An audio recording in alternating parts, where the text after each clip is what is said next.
గతేడాది ధృవ చిత్ర విజయంతో పూర్వ వైభవాన్ని సంపాదించుకున్న మెగాస్టార్ రామ్ చరణ్ కాస్త ఎక్కువ సమయమే తీసుకుని ఈ ఏడాది దర్శకుడు సుకుమార్ తో ఒక చిత్రాన్ని మొదలుపెట్టాడు. ఈ చిత్రంలో చరణ్ సరసన సమంత హీరోయిన్ గా నటిస్తుంది.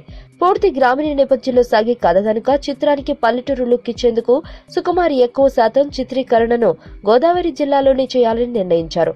దీంతో చిత్ర యూనిట్ ప్రస్తుతం రాజమండ్రి పరిసర ప్రాంతాల్లో షూటింగ్ జరుపుకుంటుంది. అంతేకాక లొకేషన్ లో భారీ సెట్టింగ్స్ ఏర్పాటు చేసి షూట్ జరుపుతున్నారు. అయితే వేసవికాలం పైగా గోదావరి జిల్లాలు గనుక మధ్యాహ్న సమయాల్లో అక్కడ ఎండ తీవ్రత మరీ ఎక్కువగా ఉంటుంది. అయినా కూడా చిత్ర యూనిట్ షెడ్యూల్ ప్రకారం షూట్ పూర్తి చేయడానికి అంతటి ఎండలో సైతం చెమటోడుస్తూ కష్టపడుతున్నారు.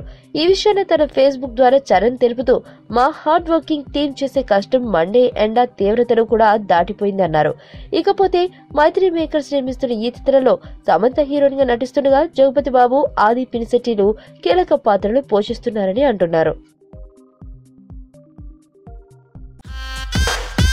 Here we go. Listen up. ఇంటి ముంగటున్నది పానీపూరి, రోజు 2 ప్లేట్లు బుక్క నేను ఖాళీ దూరి, ఆడు చనా ప్యాసు తెచ్చి సొంటి పానీలోన ముంచి వెట్టె తిన్నంక అడుగుతా ఖాళీ